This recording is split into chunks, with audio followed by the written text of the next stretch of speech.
Hey guys, it's Max at BePrimo. I want to tell you a story about my friend Lenny and Veronica. About a year ago, they were looking to do a podcast about current events and politics. And I recently ran into Lenny and did a little catch up.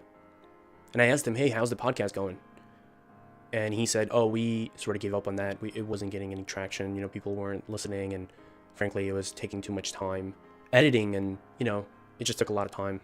And I said, well, how many episodes did you guys get out? And Lenny says to me, 4.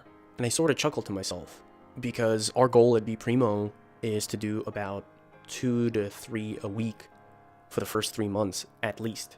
I said, well, why only 4? And he's like, well, it's taking too much time and Veronica likes things to be perfect. She really wants the best equipment, the best editing software. She wants it done right. And I said to Lenny, your problem is not being perfect and having a perfect product, a perfect podcast out there. The problem is not having enough of it. For us at BePrimo, our goal is to get videos done, just create and adapt and become better. We don't care about publishing perfect products. Our mindset is 80% is good enough, get it out. But the point is to keep moving and keep getting better. We aren't any less ambitious. We want to hit 1 million subscribers by the end of 2018. So please hit that little red button and hit that little bell if you enjoy our content. But today we got 2 subscribers and we're up to 56 and we're over the moon. We're super happy because our goal is to grow. So we're in here for the long haul. Things aren't perfect. I have a cold and there's a neighbor upstairs that is making a ton of noise and my radiator is hissing.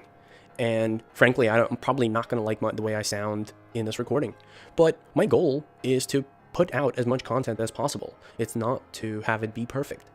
And that brings me to Carol Dweck's book, Mindset, The New Psychology of Success. I'll provide a link in the description. But in the book, Carol talks about 2 mindsets. One is a fixed mindset, and the other one is a growth mindset. The fixed mindset is somebody who looks at skills as something you're born with, doesn't change. It looks at challenges as something to avoid. They could reveal lack of skill. A fixed mindset looks at effort as unnecessary, something you do when you are not good enough. You get defensive about feedback, you take it personally.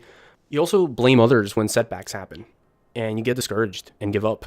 And that's what happened to them. The growth mindset looks at skills as something to be developed from hard work and can always be improved upon. Challenges are embraced and are opportunities to grow and be more persistent. Effort is essential and a pathway to mastery. Feedback is useful, something to learn from, to identify weaknesses that you could improve upon.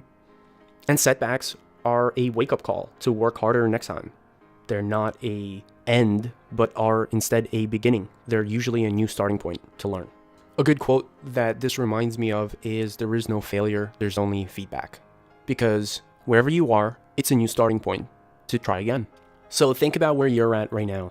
Do you look at skills as something that you're born with and you can't really get better at something? Do you find that you have to have things be perfect? Are challenges something to avoid? Do you tend to give up easily? Do you get defensive when somebody points something out? Do you blame others? Do you get discouraged? Well, I highly recommend getting Mindset by Carol Dweck, and I'm looking to do a book review on it. I'll link my book review here when I have it up. And if you like our videos, hit that little subscribe button and hit the little bell. And Lenny and Veronica, start making those podcasts.